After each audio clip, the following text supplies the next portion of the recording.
acontecer no culto, aquele silêncio, não é assim. Dá até para ouvir algumas pessoas que só glorificavam quando dava para ir bocejado na igreja. Não acontece aquilo do ladinho, tá, irmãos? Tá? Só nessa igreja que esse irmão estava contando. E ele pregando aquela mensagem, o povo lá baixava a cabeça, alguns pegavam o celular, de repente falou: nossa, estou tendo uma visão aqui agora. E começou a falar em língua estranha no altar lá, né? Estou vendo um anjo entrando ali, veste resplandecente com a espada na mão. Meu Deus, a igreja foi tomada em língua estranha. E esse anjo está desfilando aqui por dentro, as vestes dele relâmpago, não sei o que, e o rosto dele brilha, e a igreja, línguas estranhas, e pula língua estranha, deixou isso uns alguns minutos. Ele falou: irmãos, eu não vi nada. Eu só queria provar para vocês como vocês estão dando pouco crédito a isso aqui, e mais a visão e as revelações que vocês estão tendo por aí, tá bom? Tá bom? Então assim, irmãos, já falei para vocês aqui hoje foi quanto? 3.957, teve 56 vezes devo ter falado, que qualquer profecia, qualquer revelação, louvor, tudo, ela tem que estar aqui dentro, tá? Isso aqui, a palavra de Deus, ela tem poder para julgar tudo, porque é até uma profecia. E vem pessoas com novas revelações, novas profecias, e as heresias e as seitas que surgiram por aí estão todas embasadas em novas visões que os seus líderes tiveram, né? Alguém teve a visão de uma arca aberta lá com as tábuas, um círculo no quarto mandamento, né? Que diz: guardará o sábado do Senhor, e ali ficou a guarda do sábado como lei para eles, né? Doutrina, né?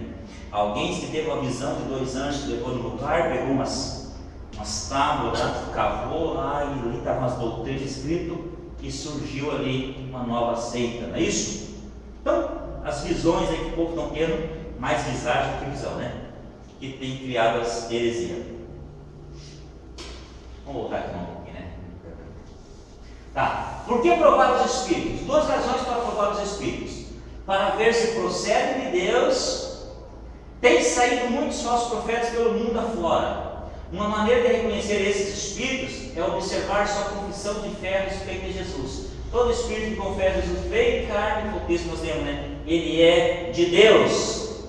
Amém? Creio o quê? Que o Senhor Jesus é o Filho de Deus?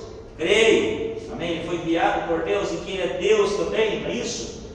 E creio que Ele é o Filho de Deus é uma coisa, eu creio que Ele também é Deus, porque se você pegar as testemunhas de Jeová, elas creem que Jesus é o Filho de Deus, só que elas não creem que Ele é Deus, tá? Então eles colocam Ele como um Deus com D minúsculo.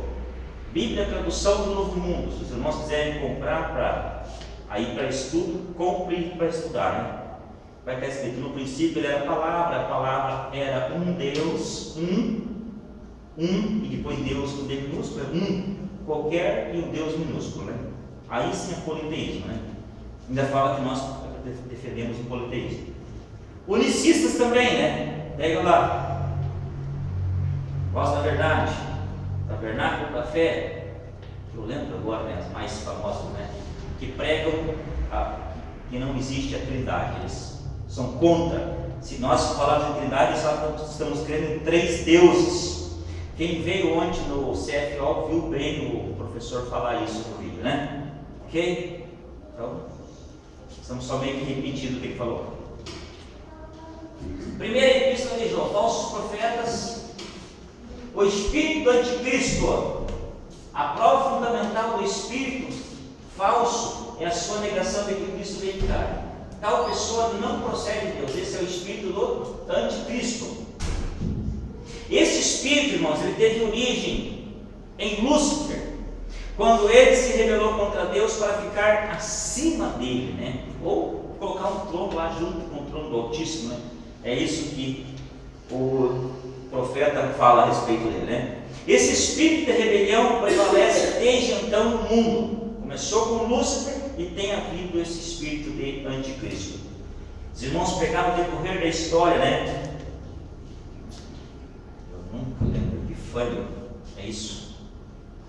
Lá do tipo de anticristo que perseguiu os judeus, que era um dos que herdaram lá o reino de Alexandre Magno. E ele começa a dominar também sobre a Palestina, e ele começa a perseguir os judeus, proibir ali a guarda dos dias santos dos judeus, okay? E também leva lá um porco e vai colocar como sacrifício no templo. Então ele é um tipo do anticristo.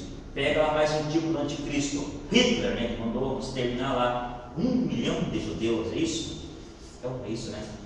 Que ele fez na história contra os judeus, então ele é um tipo de anticristo. Então muitos anticristos surgiram na história, mas o anticristo mesmo, na grande tribulação, nada comparado com eles, né? Muito maior vai ser a perseguição. Também a primeira epístola de Jonas trata sobre a Trindade, ok? Então quer um versículo para se defender dos unicistas. Vamos lá. 1 João 5, versículos 7 e 8. Fala das 3 testemunhas ali, né? Ou as 3 que testificam. Um duplo testemunho com três testemunhas. Podemos ler? Diz assim: porque 3 são os que testificam no céu: o Pai, a Palavra e o Espírito Santo. E esses 3 são um. Irmãos, isso aqui é muito forte. Quando ele fala o Pai, o Deus Pai. A palavra, quem é a palavra? Quem é a palavra, irmãos? Jesus. A palavra é Jesus. Como que sabemos que a palavra é Jesus? Se você pegar lá no Evangelho, no primeiro versículo do Evangelho que João escreveu, vai estar escrito como? No princípio era o Verbo, é isso? No princípio era o Verbo estava com Deus, e o Verbo era Deus. Então, os 3 que testificam são o Pai, o próprio Filho, que é a Palavra, e o Espírito Santo. E esses 3 são um. Tá? Jesus mesmo fala: eu e o Pai somos um. Ele coloca no plural, ele não fala assim é. Ele coloca no plural, são um. E tem uns irmãos que eles pecam vamos citar algum versículo, eles dizem assim, ó: diz Jesus, eu sou o caminho, a verdade, a vida, ninguém vai ao Pai senão por mim. Não é vai ao Pai. Jesus diz assim: eu sou o caminho, a verdade, a vida, ninguém vem ao Pai senão por mim. Por que vem? Porque eu e o Pai somos um. Quer mais versículo que fala a respeito da Trindade? Lógico, vamos poder falar mais versículo, né? O batismo ali de Jesus, está lá, João batizando Jesus, o Espírito Santo descendo em forma corpórea, ok? Descendo em forma corpórea de uma pomba, e Pai falando nos céus: este é o meu Filho amado, em eu me comprazo. Doutrina da Trindade, defendida também por João, né? Aqui na primeira epístola nós já lemos. Eu gosto sempre que o Lucas explique isso aqui, né, Lucas? Por que eu gosto que o Lucas explique, irmã Marlene? Explica para nós lá, Lucas. Pai não é filho, filho não é pai, pai não é Espírito Santo, Espírito Santo não é pai, filho não é Espírito Santo não é filho, filho é Deus, pai é Deus e Espírito Santo é Deus. Então, assim, 3 pessoas distintas e as 3 juntas formam um único Deus, né? Como que vamos explicar isso? Alguém fala desse, pega um ovo, lá é 3, né? Gema, a clara, aí a casca juntos, 3 juntos formam um ovo, né? Pega a luz do sol, ela é energia, ela é calor, energia, calor e luz. Né? O sol, energia, luz, fonte de energia, fonte de luz, fonte de calor. Então, mas é assim, só o homem, tricotomia, né? Corpo, alma e espírito, os 3, corpo, alma e espírito, 3 juntos formam o homem. Mas são só formas de explicar. Entender mesmo como que é, irmãos, na eternidade vamos entender. E eu quero chegar lá e entender isso. Amém? Se tiver mais alguém curioso igual eu, por favor, permaneça firme para chegar lá e aprender também.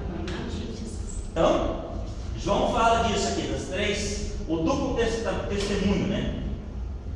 Lemos só o 7, deixa eu ler o 8 também. 8. E esses três são os que testificam na terra: o Espírito, e a água e o sangue. E esses três concordam num. Ele dá um duplo testemunho aqui para nós, nos 5, 7 e 8. João também fala, irmãos, do pecado para a morte. Como entender o pecado para a morte? O que é um pecado para a morte, irmãos? Não parece Lucas, não? Oi? Parece? Falta o Lucas, O que vocês entendem por pecado para a morte?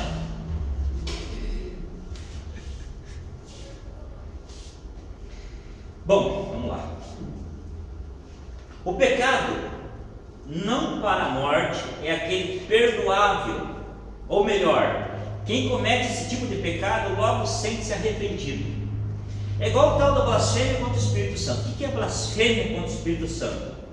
É criticar línguas estranhas, é criticar dom de profecia, é criticar dons de revelação. Alguém disse uma vez bem assim: irmão, meu Deus, eu cometi blasfêmia contra o Espírito Santo e estou muito arrependido. A primeira resposta para as pessoas é: você não cometeu blasfêmia contra o Espírito Santo. Mas como que eu não sabe o que eu cometi? Se você tivesse cometido blasfêmia contra o Espírito Santo, você não havia se arrependido. Porque o único que pode produzir arrependimento no coração do homem é o próprio Espírito Santo de Deus. Ele que nos convence do pecado, não é isso?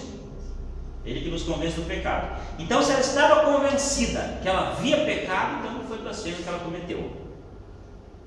Então vamos lá. Recebe o perdão. O pecado para a morte é aquele que inevitavelmente conduzirá o homem ao inferno. É aquele pecado que o homem persiste sem arrependimento e sem confissão. Esse tipo de pecado ocorre quando alguém rejeita totalmente a Deus. É isso, esse é um pecado para a morte. Aí você olha para uma pessoa, irmão, e diz assim: eu acho que essa pessoa está num pecado para a morte, para condenação. Você tem certeza disso? A menos que o Espírito Santo tenha dado a revelação clara para você, a tua obrigação é orar por essa pessoa. Bom, vamos ler aqui 1 João capítulo 5,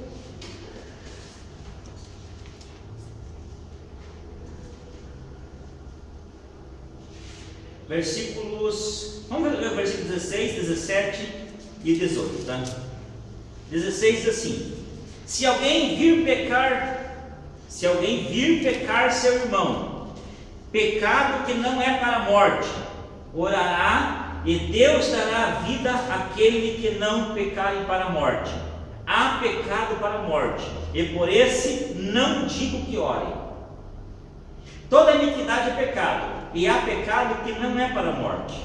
Sabemos que todo aquele que é nascido de Deus não peca, mas o que de Deus é gerado conserva-se a si mesmo, e o maligno não lhe toca. Então você viu o irmão pecando, ore por ele. Mas irmão, eu não sei se é um pecado para a morte ou não é para a morte. Se Deus não revelou para você que não é para a morte, ore por essa pessoa, tá? João não está dizendo assim, não é para vir pecar, não é orar para a pessoa. Ore, se você viu o irmão pecar, ore por ele. Irmãos, orar, né? Mas chegar também derrubando o irmão de vez, né? Coitado, o irmão está com a pele quase pisando no laço, você chega e empurra o laço de uma vez, ele para cima do laço. Não, vamos orar por ele. 8 horas, vamos fazer um intervalinho, depois voltamos com a segunda, terceira epístola de João, depois com a epístola de Judas. São 3 epístolas bastante curtinhas e no máximo 40 minutos nós terminamos. Amém? Vamos para o nosso intervalo.